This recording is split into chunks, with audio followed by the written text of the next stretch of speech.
Hello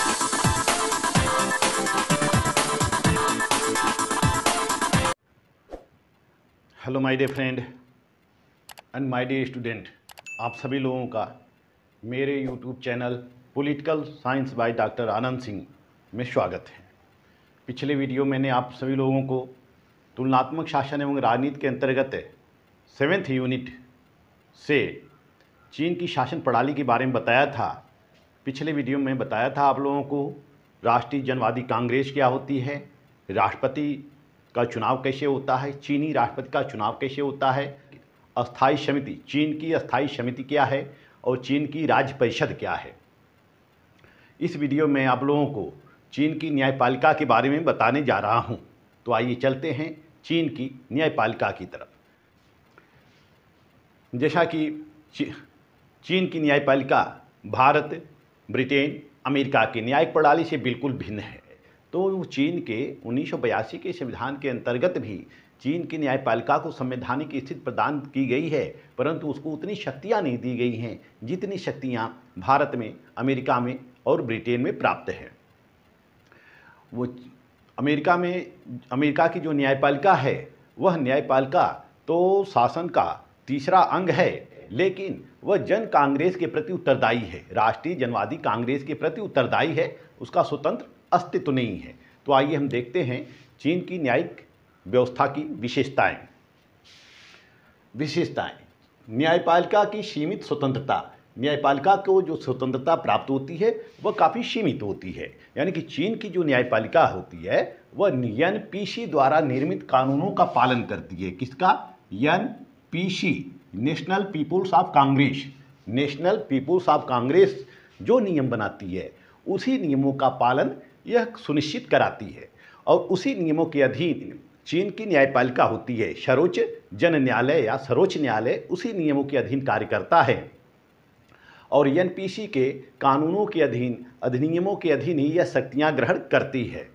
NPC के कानूनों से बाहर जाकर यह कोई कार्य नहीं करती है। जो भी कार्य करती है वह एनपीसी के कानूनों के अधीन ही करती है। उसे न्यायिक स्वतंत्रता प्राप्त नहीं है और न ही न्यायिक पुनरावलोकन का अधिकार प्राप्त है। जैसा कि अन्य देशों में, अमेरिका में सर्वोच्च न्यायालय को न्यायिक पुनरावलोकन का अधिकार प्राप्त है, भारत में न्यायिक पुनरावलोकन का अधिकार प्राप्त है न्यायपालिका को, लेकिन चीन में न्यायपालिका को न्यायिक पुनरावलोकन का अधिकार प्राप्त नहीं है। वह उतने ही अधिकारों का उपभोग करती है जितनी कि एनपीसी उसको प्रदान करती है। एनपीसी यानी कि नेशनल पीपुल्स ऑफ कांग्रेस, राष्ट्रीय जनवादी कांग्रेस जितना अधिकार उसको प्रदान करती है वह उतने ही अधिकारों का प्रयोग करती है। चीन के संविधान से बाहर जाकर यह कोई भी कार्य नहीं करती है। तो जो चीन की न्यायपालिका होती है वह काफ़ी सीमित होती है, उसकी स्वतंत्रता सीमित होती है। वहाँ पे निर्वाचित न्यायाधीश होते हैं। हमारे यहाँ यानी कि भारत में, अमेरिका में और ब्रिटेन में न्यायाधीशों की नियुक्ति की जाती है, निर्वाचन नहीं होता है, न्यायाधीशों की नियुक्ति की जाती है। लेकिन चीन में राष्ट्रीय जनवादी कांग्रेस के द्वारा न्यायाधीशों की नियुक्ति की जाती है राष्ट्रीय जन कांग्रेस के द्वारा। सुप्रीम कोर्ट के यानी सर्वोच्च जन न्यायालय के मुख्य न्यायाधीश और अन्य न्यायाधीशों की नियुक्ति की जाती है। और जो अन्य न्यायाधीश होते हैं उन न्यायाधीशों की नियुक्ति शासन के द्वारा की जाती है, सरकार के द्वारा की जाती है। लेकिन मुख्य न्यायाधीशों की नियुक्ति किसके द्वारा की जाती है? चीन में जितने भी न्यायपालिकाएं होती हैं और जैसे सर्वोच्च जन न्यायालय, मध्य स्तर पर न्यायालय और लोकल स्तर पर जितने भी न्यायालय होते हैं, सभी न्यायालयों के मुख्य न्यायाधीशों की नियुक्ति सर्वोच्च जन न्यायालय के द्वारा की जाती है। जन निर्धारकों की नियुक्ति। चीन में जन निर्धारकों की नियुक्ति होती है जिसमें जनता और न्यायिक प्रणाली के बीच सामंजस्य बना रहे, जनता और न्यायिक प्रणाली के बीच सामंजस्य बना रहे और उनके बीच सहयोगी वातावरण का निर्माण होता रहे। तो चीन में जो जन निर्धारक होते हैं, ये जनता से सीधे जुड़े होते हैं और साथ ही साथ न्यायपालिका से भी जुड़े होते हैं। न्यायपालिका और जनता के बीच ये कड़ी का कार्य करते हैं और जन निर्धारकों का न्यायाधीशों पर नियंत्रण स्थापित होता है। यानी कि जन निर्धारकों की नियुक्ति से न्यायालयों पर सार्वजनिक नियंत्रण स्थापित होता है और सभी जन निर्धारक जो होते हैं वह अस्थायी होते हैं, निर्वाचित होते हैं। और जो न्यायाधीशों का निर्णय होता है, जो मुकदमों में जो निर्णय लिया जाता है वह निर्णय बहुमत से होता है। वह निर्णय किसके द्वारा होता है? बहुमत से होता है। तो ये जो जन निर्धारक होते हैं, यह एक तरह से वॉचमैन का कार्य करते हैं। ये जनता और न्यायपालिका के बीच सामंजस्य बनाए रखने का कार्य करते हैं। आत्मरक्षा का अधिकार, वहाँ पे जो अपराधी हैं चीन में, उन अपराधियों को आत्मरक्षा का अधिकार दिया गया है। क्रिमिनल को, जो अपराधी हैं उनको आत्मरक्षा का अधिकार दिया गया है। वह अपने बचाव के लिए वकील चुन सकते हैं। लेकिन भारत की तरह से चीन में प्राइवेट वकील नहीं होते हैं, निजी वकील नहीं होते हैं। जो भी वकील होते हैं वह सब सरकारी वकील होते हैं। जो चीन की सरकार होती है वह सरकारी वकीलों की एक सूची जारी करती है और उसी सूची से जो अपराधी होते हैं, क्रिमिनल होते हैं, वह कोई भी नाम एक सेलेक्ट कर लेते हैं, कोई भी एक नाम सेलेक्ट कर लेते हैं और वही जो सरकारी वकील होता है वह अपराधी की तरफ से पैरवी करता है। लेकिन वह साम्यवादी दलों के विरुद्ध, वह साम्यवादी नीतियों के विरुद्ध और शासन की नीतियों के विरुद्ध कोई पैरवी नहीं करता है। वकील अपराधियों का पैरवी तो करते हैं, लेकिन जनता के हितों को ध्यान में रखकर, राज्य के हितों को ध्यान में रखकर, साम्यवादी नीतियों को ध्यान में रखकर ही पैरवी करते हैं। वह इस तरह से पैरवी करते हैं कि जनता के हितों को कोई आघात नहीं पहुँचे, साम्यवादी नीतियों को कोई आघात न पहुँचे, यानी कि एक बैलेंस बनाकर। जो वकील होते हैं, सरकारी वकील होते हैं, वह अपराधियों की पैरवी तो करते हैं, लेकिन एक बैलेंस बनाकर पैरवी करते हैं। और यदि वह अपराधी साम्यवादी नीतियों के विरुद्ध अपराध करता है तो फिर उसकी कोई पैरवी नहीं होती है। यानी कि वहाँ चीन के शासन के सिद्धांतों के विरुद्ध कोई कार्य करता है तो फिर उसकी पैरवी नहीं होती है, उसको कठोर दंड दिया जाता है। तो हम देखते हैं कि चीन में अपराधियों को भी आत्मरक्षा का अधिकार दिया गया है, लेकिन यह आत्मरक्षा का जो अधिकार है वह साम्यवादी नीतियों के दायरे में रहकर है। वह साम्यवादी नीतियों की आलोचना नहीं कर सकता है, वह सरकार का विरोध नहीं कर सकता है। नेक्स्ट हम देखते हैं सार्वजनिक सुनवाई। चीन के 1982 के संविधान के अनुच्छेद 125 के अनुसार, अनुच्छेद 125 के अनुसार जो चीन में मुकदमों की सुनवाई होती है वह सार्वजनिक तौर से होती है। यानी कि अनुच्छेद 125 यह कहता है कि राज्य की सुरक्षा संबंधी मामलों को छोड़कर से सभी विवादों पर जो सुनवाई होगी वह सार्वजनिक रूप से की जाएगी। यानी कि राज्य की सुरक्षा संबंधी विषयों को छोड़कर से सभी मामलों पर सार्वजनिक सुनवाई होती है। इसमें जनता अपनी राय भी दे सकती है। इस सार्वजनिक सुनवाई के अंतर्गत जनता भी अपनी राय देती है, जनता की राय को भी सुना जाता है, जनता से भी परामर्श लिया जाता है। तो अनुच्छेद 125 के अनुसार सार्वजनिक सुनवाई का प्रावधान सार्वजनिक सुनवाई का प्रावधान चीन की न्यायपालिका में सुनिश्चित किया गया है। छठा पॉइंट है जन कांग्रेस के प्रति उत्तरदायी। क्योंकि चीन की जो न्यायपालिका यानी कि सर्वोच्च जन न्यायालय जो होता है, जो सर्वोच्च न्यायालय होता है उसको हम सर्वोच्च जन न्यायालय बोलते हैं। सर्वोच्च जन न्यायालय के न्यायाधीशों का जो निर्वाचन होता है वह राष्ट्रीय जनवादी कांग्रेस के द्वारा किया जाता है या फिर उसकी अस्थायी समिति के द्वारा किया जाता है। यानी कि जन कांग्रेस के द्वारा किया जाता है या फिर अस्थायी समिति के द्वारा किया जाता है, तो इन दोनों के द्वारा किया जाता है। तो जो सर्वोच्च जन न्यायालय होती है वह इन दोनों के प्रति उत्तरदायी होती है, इन दोनों के प्रति उत्तरदायी होती है, क्योंकि दोनों के द्वारा ही उसका निर्वाचन किया जाता है। क्योंकि जन कांग्रेस सुप्रीम कोर्ट के न्यायाधीशों का निर्वाचन करता है तो वह उनको पद विमुक्त भी कर सकता है, चीन के संविधान में यह प्रावधान है कि कोई भी न्यायाधीश अधिकतम 2 कार्यकाल तक रह सकता है। यानी कि 2 बार वह न्यायाधीश के पद पर रह सकता है। यानी कि 5-5 साल करके वह अधिकतम 10 साल तक ही न्यायाधीश रह सकता है। तो चीन की जो न्यायपालिका होती है वह जन कांग्रेस के प्रति उत्तरदायी होती है या फिर अस्थायी समिति के प्रति उत्तरदायी होती है। न्यायिक पुनरीक्षण का अभाव, जिस तरह से हम देखते हैं कि हमारे यहाँ न्यायिक पुनरावलोकन का अधिकार दिया गया है, न्यायिक पुनरीक्षण का अधिकार दिया गया है। अमेरिका में भी सर्वोच्च न्यायालय को न्यायिक पुनरावलोकन का अधिकार दिया गया है। अमेरिका में तो सर्वोच्च न्यायालय को तीसरा सदन कहा जाता है। जैसा कि अमेरिका के सर्वोच्च न्यायालय के पूर्व न्यायाधीश ह्यूज का कहना है कि कानून वही है जो जज कहते हैं। यानी कि वहाँ के संविधान का कोई मतलब नहीं है, वहाँ के संविधान का कोई मतलब नहीं है, कांग्रेस का कोई मतलब नहीं है। जो जज कहते हैं वही कानून बन जाता है। लेकिन चीन में इस प्रकार की व्यवस्था नहीं है। चीन में संविधान की रक्षा का कार्य, संविधान की व्याख्या करने का कार्य जन कांग्रेस की अस्थायी समिति को सौंपा गया है। जो जन कांग्रेस की अस्थायी समिति होती है, वही अस्थायी समिति संविधान की रक्षा का कार्य करती है, संविधान की व्याख्या का कार्य करती है। सर्वोच्च न्यायालय को कोई कार्य, संविधान से संबंधित कोई कार्य नहीं सौंपे गए हैं। सर्वोच्च न्यायालय को केवल मुकदमों का निर्णय करने का ही दायित्व सौंपा गया है। जिस तरह से हम देखते हैं कि हमारे भारत के अंतर्गत सर्वोच्च न्यायालय जो होती है वह कार्यपालिका के द्वारा किए गए कार्यों को अवैध घोषित कर सकती है, न्याय व्यवस्थापिका के द्वारा बनाए गए विधियों को अवैध घोषित कर सकती है।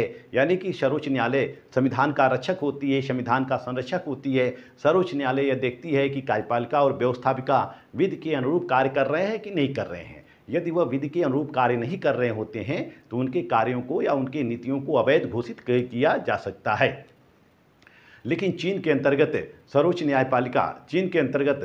न्यायालय को यह कार्य नहीं सौंपा गया है। वह कानून की व्याख्या नहीं कर सकती है, वह कार्यपालिका के कार्यों को अवैध घोषित नहीं कर सकती है, वह व्यवस्थापिका के विधियों को अवैध घोषित नहीं कर सकती है।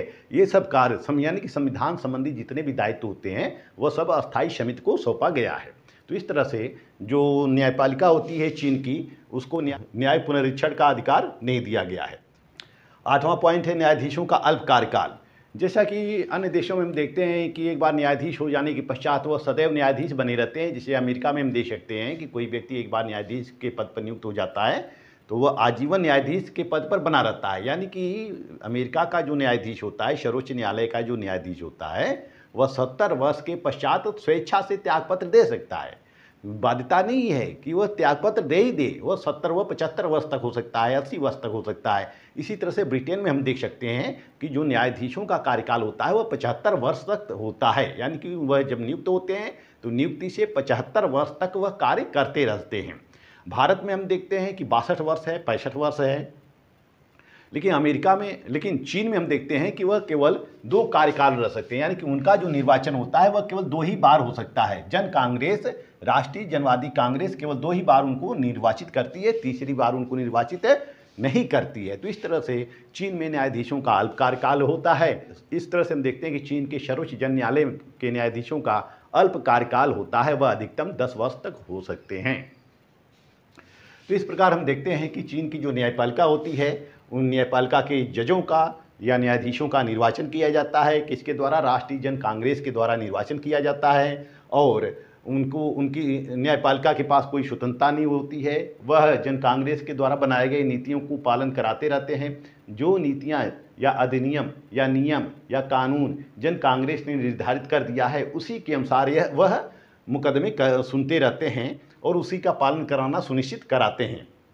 वहाँ जन निर्धारकों की नियुक्ति भी की गई है कि वह जनता की समस्याओं को सुने और न्यायाधीशों की कार्यशैली के बारे में अवगत हो। न्यायाधीशों और जनता के बीच एक कड़ी का कार्य करते हैं यह जन निर्धारक। और जन निर्धारकों की नियुक्ति का एक महत्वपूर्ण कारण यह है कि जनता और न्यायपालिका के बीच सहयोगी वातावरण का निर्माण हो सके। वहाँ पे सार्वजनिक सुनवाई होती है जैसा कि अनुच्छेद 125 में कहा गया है कि सार्वजनिक सुनवाई होती है। इसी तरह से अनुच्छेद 128 के अंतर्गत इसको कांग्रेस के प्रति उत्तरदायी बनाया गया है। कांग्रेस के प्रति इसको उत्तरदायी बनाया गया है। अनुच्छेद 128 के अंतर्गत कांग्रेस के प्रति सर्वोच्च जन न्यायालय को उत्तरदायी बनाया गया है। वहाँ न्यायिक पुनरीक्षण का भी अभाव है, न्यायाधीशों का अल्प कार्यकाल है। आइए अब देखते हैं चीन की न्यायपालिका की संरचना, structure of judiciary of China. जो 1982 का चीन का संविधान दिया गया है, चीन का संविधान 1982 में लागू होता है, चतुर्थ संविधान। इसके अधीन जो न्यायपालिका है, उस न्यायपालिका की 4 स्तर निर्धारित किए गए हैं। सबसे ऊपर है सर्वोच्च जन न्यायालय। प्रथम है या सबसे उच्च स्तर पे है सर्वोच्च जन न्यायालय। सर्वोच्च जन न्यायालय।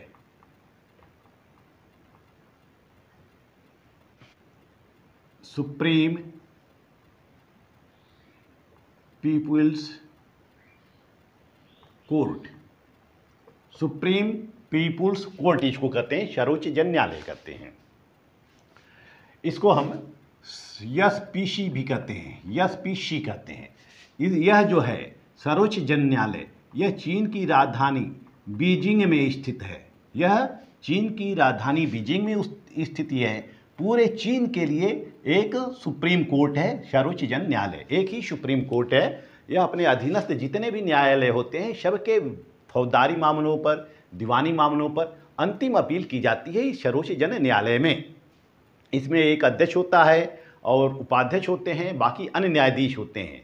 सर्वोच्च जन न्यायालय के न्यायाधीशों की संख्या कोई निश्चित नहीं है, इनकी जो संख्या है वह कोई निश्चित नहीं है। इसमें एक क्या होता है, अध्यक्ष होता है और एक उपाध्यक्ष होता है, बाकी अन्य सदस्य होते हैं।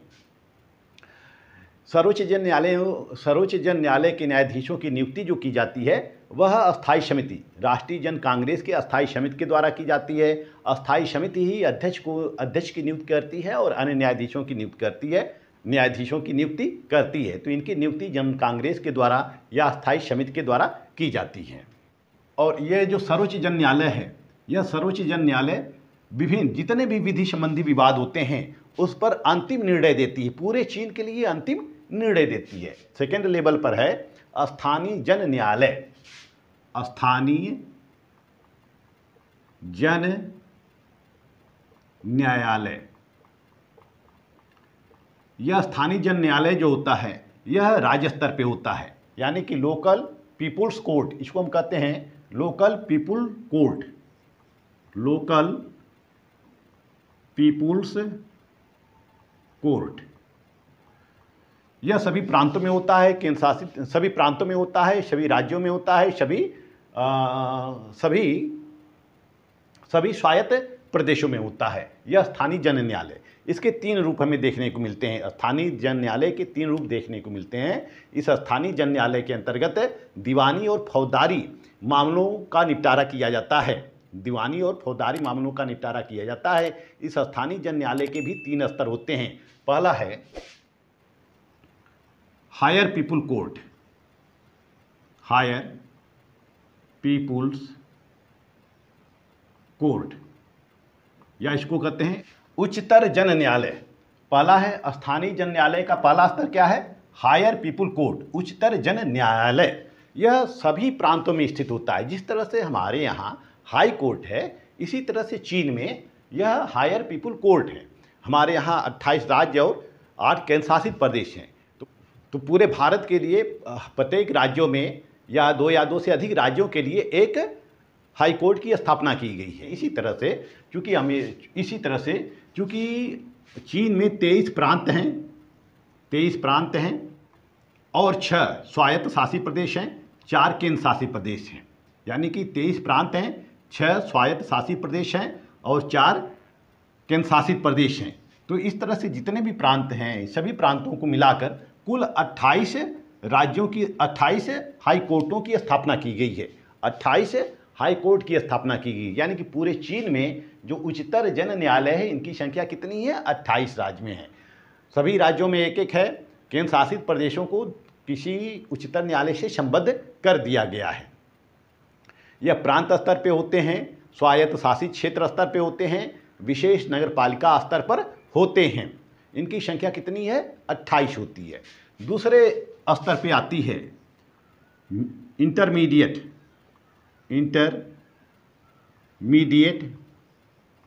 पीपुल्स कोर्ट,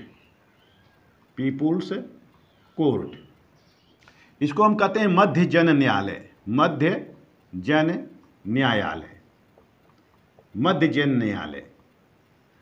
यह मध्य जन न्यायालय, यह जो होती है इसके अधीन होती है, उच्चतर जन न्यायालय के अधीन होती है। उसको हम इंटरमीडिएट पीपुल्स कोर्ट कहते हैं, मध्य जन न्यायालय कहते हैं। इसकी संख्या पूरे चीन में करीब 200 के आसपास है, करीब 200 के आसपास है। जिस तरह से हमारे यहाँ मंडल वाइज प्रशासनिक क्षेत्रों की रचना की गई है, इसी तरह से चीन में भी मंडल वाइज यह मध्य जन न्यायालय का गठन किया गया है।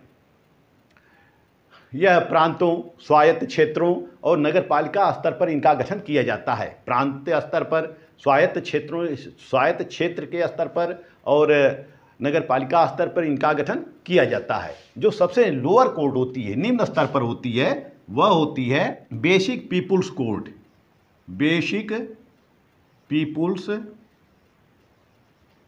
कोर्ट, यह सबसे निम्न स्तर पर होती है। Basic people's court, basic people courts, इसको हम कहते हैं प्रारंभिक जन न्यायालय। प्रारंभिक जन न्यायालय, प्रारंभिक जन न्यायालय इसको हम कहते हैं। बेसिक पीपुल्स कोर्ट, यह जो बेसिक पीपुल्स कोर्ट होते हैं यह डिस्ट्रिक्ट कोर्ट की तरह से होते हैं। जिस तरह से उत्तर प्रदेश में 75 जिले हैं, तो 75 जिलों में हर जिलों में एक डिस्ट्रिक्ट कोर्ट है, हर जिलों में एक डिस्ट्रिक्ट कोर्ट है, जिला न्यायालय है। तो इसी तरह से चीन में सभी जिलों के लिए एक न्यायालय की स्थापना की गई है, जिसको प्रारंभिक जन न्यायालय कहते हैं। यह जिला स्तर पर होते हैं। इनकी संख्या करीब 3000 के आसपास है। इनकी संख्या करीब 3000 के आसपास है, यानी कि पूरे चीन में 3000 प्रारंभिक जन स्तर के न्यायालय हैं, प्रारंभिक जन न्यायालय हैं। यह स्वायत्त काउंटी स्तर पर स्थित होते हैं, कस्बे या नगर पालिकाओं स्तर पर स्थित होते हैं। कुल मिलाकर हम इसको जिला न्यायालय की संज्ञा दे सकते हैं। तो इस तरह से जिला न्यायालय हो गया, बेसिक पीपुल्स कोर्ट, और फिर उससे उच्च स्तर पर या मध्य जन न्यायालय या इंटरमीडिएट पीपुल्स कोर्ट कहते हैं। उससे उच्च स्तर पे प्रांतीय स्तर पे, और प्रांतीय स्तर पे यह हो गया हायर पीपुल्स कोर्ट। प्रांतीय स्तर पे यह हो गया हायर पीपुल्स कोर्ट या उच्चतर जन न्यायालय कहते हैं। और ये सब स्थानीय जन न्यायालय के ही विभिन्न प्रकार हैं, विभिन्न रूप हैं, विभिन्न स्तर हैं, लेवल है। और सबसे ऊपर जो होता है वह सर्वोच्च जन न्यायालय होता है। तो ये 2 स्तर हैं। क्योंकि चीन में न्यायालय 4 स्तरीय है, तो यह पहला स्तरीय हो गया। पहला स्तर क्या हो गया? सर्वोच्च जन न्यायालय। दूसरा स्तर स्थानीय जन न्यायालय। अब तीसरा स्तर आइए देखते हैं। तीसरा स्तर देख लेते हैं। तीसरा है विशिष्ट जन न्यायालय। फर्स्ट, सेकंड और ये थर्ड। थर्ड जो है यह विशिष्ट जन न्यायालय। विशिष्ट जन न्यायालय या स्पेशल, इसको हम कहते हैं special people's court. Special people's court, special people court कहते हैं इसको, स्पेशल पीपुल कोर्ट कहते हैं। विशिष्ट जन न्यायालय यह कुछ विशेष मामलों के लिए स्थापित किए गए हैं। यानी कि जो तीसरा स्तर है न्यायालय का, वह विशिष्ट मामलों के लिए स्थापित किया गया है, विशिष्ट मुकदमों के लिए स्थापित किया गया है, जो आम पब्लिक से संबंधित नहीं है, जो की सरकार से संबंधित हो, जो किसी उद्यम से संबंधित हो, किसी मिल फैक्ट्री कारखानों से संबंधित हो, किसी निगम से संबंधित हो। तो ऐसे विवादों के लिए यह विशिष्ट जन न्यायालय की स्थापना की गई है। जैसे कि सेनाओं के लिए सैन्य अदालतें हैं, सैन्य अदालतें हैं सेनाओं के लिए, सैन्य कोर्ट हैं, सैन्य अदालत हैं। इसी तरह से रेलवे के लिए, यानी कि रेलवे संबंधी मुकदमों के लिए रेलवे अदालत की स्थापना की गई है, रेलवे अदालत की स्थापना की गई है या रेलवे कोर्ट की स्थापना की गई है। इसी तरह से समुद्री मार्गों के लिए समुद्री अदालत की स्थापना की गई है, समुद्री अदालत की स्थापना की गई है। जल परिवहन के लिए, इसी तरह से यातायात के लिए यातायात कोर्ट की स्थापना की गई है। इसी तरह से इंटरनेट संबंधी मुकदमों के लिए इंटरनेट कोर्ट की स्थापना की गई है। इसी तरह से बौद्धिक संपदा के नुकसान पहुंचाने के लिए जो विवाद होते हैं, बौद्धिक संपदा के नुकसान संबंधी विवादों के लिए बौद्धिक संपदा अदालत की स्थापना की गई है, वित्तीय अदालत की स्थापना की गई है, इत्यादि विभिन्न प्रकार के अदालतों की स्थापना की गई है, विभिन्न प्रकार के अदालतों की या कोर्ट की स्थापना की गई है। तो ये विशिष्ट मामले होते हैं। विशिष्ट मामलों का निपटारा विशिष्ट या उस विषय से संबंधित कोर्ट में उसका सुनवाई, उस विषय से संबंधित कोर्ट में सुनवाई होती है। सैन्य संबंधी मुकदमे कहाँ सुने जाते हैं? सैन्य अदालत में, रेलवे संबंधी रेलवे अदालत में, और जल परिवहन संबंधी या समुद्री मार्ग संबंधी समुद्री अदालत में, वित्तीय अदालत में, वित्त संबंधी वित्तीय अदालत में। तो इस तरह से इनके लिए विशिष्ट जन न्यायालय की स्थापना की गई है। यह है तीसरा स्तर। चौथा स्तर जो है न्यायालय का जो चौथा स्तर होता है वह अंतिम स्तर होता है, और वह क्या चौथा स्तर जो होता है वह सभी न्यायालयों, सभी प्रकार के न्यायालयों पर वह निरीक्षण करता है, परीक्षण करता है। उसको हम कहते हैं महान्यायवादी। उसको हम क्या कहते हैं? महान्यायवादी। महान्यायवादी, या इसको हम कहते हैं प्रोक्यूरेटर्स। प्रोक्यूरेटर्स, पूरे चीन में एक प्रोक्यूरेटर्स का निर्वाचन किया जाता है। जिस तरह से भारत का एक महान्यायवादी होता है, राज्यों के लिए महाधिवक्ता होता है, इसी तरह से चीन में भी पूरे चीन के लिए एक महान्यायवादी की नियुक्ति की जाती है, जिसको प्रोक्यूरेटर्स कहा जाता है। प्रोक्यूरेटर्स का प्रावधान चीन के संविधान के अनुच्छेद 130 में दिया गया है। अनुच्छेद 130 में दिया गया है प्रोक्यूरेटर्स की नियुक्ति का प्रावधान। अनुच्छेद 130 में कहा गया है कि चीन के लिए एक सर्वोच्च जन महान्यायवादी की व्यवस्था की गई है। अनुच्छेद 130 में कहा गया है कि चीन के लिए एक सर्वोच्च जन महान्यायवादी होगा। इसकी शक्तियां व्यापक होती हैं। इसके अधिकार क्षेत्र के अंतर्गत सभी न्यायिक अंग आ जाते हैं। इसके अधिकार क्षेत्र के अंतर्गत सभी न्यायिक क्षेत्र आ जाते हैं। प्रोक्यूरेटर्स के तहत सभी न्यायिक क्षेत्र आ जाते हैं, और इसका एक कार्यालय होता है, और इसे 5 वर्ष के लिए नियुक्त किया जाता है, और इसे 5 वर्ष के लिए निर्वाचित किया जाता है राष्ट्रीय जनवादी कांग्रेस के द्वारा। 5 वर्ष के लिए निर्वाचित किया जाता है। 5 वर्ष के लिए निर्वाचित किया जाता है। इसका एक कार्यालय होता है, और इसके अधीन विभिन्न विधि अधिकारी कार्य करते रहते हैं। कार्यालय के अंतर्गत उप मुख्य प्रोक्यूरेटर्स होते हैं एवं अन्य प्रोक्यूरेटर्स होते हैं। यानी कि प्रोक्यूरेटर्स जो होते हैं वह कई होते हैं। एक तो जो मेन होता है महान्यायवादी, उसको कहते हैं, उसको हम चीफ प्रोक्यूरेटर कहते हैं। फिर उसके अलावा उसके अधीन अन्य प्रोक्यूरेटर्स होते हैं। अन्य प्रोक्यूरेटर्स होते हैं, यानी कि डिप्टी प्रोक्यूरेटर्स होते हैं, और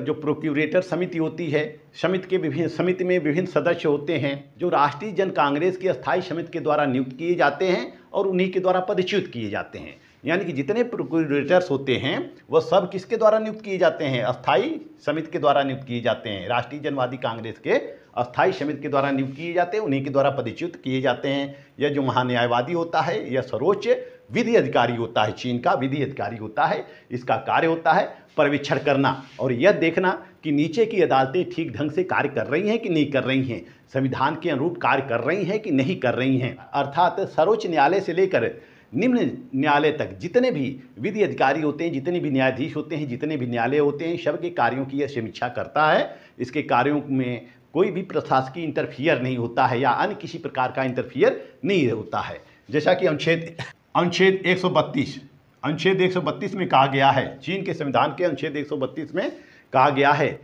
चीन में सर्वोच्च पीपुल्स प्रोक्यूरेट का अध्यक्ष, प्रोक्यूरेटर्स का अध्यक्ष महान्यायवादी यानी कि चीफ प्रोक्यूरेट होता है, जो सीधे सभी न्यायालयों पर नज़र रखता है। यानी जो महान्यायवादी होता है, जो ये चीफ प्रोक्यूरेटर्स होता है, इसके विभिन्न कार्य होते हैं। अनुच्छेद 131 में इसके कार्यों का वर्णन किया गया है। अनुच्छेद 131 में इसके विभिन्न कार्यों का वर्णन किया गया है। चीन के महान्यायवादी के कार्यों का वर्णन किया गया है। जैसे इसका यह कार्य है कि यह पूरे चीन में यह देखता रहता है कि कानून का पालन हो रहा है कि नहीं है। कानून के पालन करने का दायित्व इस महान्यायवादी के ऊपर होता है। कानून को क्रियान्वित करने का दायित्व इसके ऊपर होता है। सर्वोच्च न्यायालय अपना ठीक ढंग से कार्य करें, इसका निरीक्षण करना भी महान्यायवादी का कार्य होता है। साथ ही साथ किसी राजकीय अंग या पदाधिकारी या औद्योगिक निर्णयों के विरुद्ध भी यह अपील सुनता है। यानी कि कोई सरकार का कोई अंग होता है, वह कोई गलती कर देता है या कोई उद्यम होता है या कोई पदाधिकारी होता है, उनके विरुद्ध जितने भी अपील बनते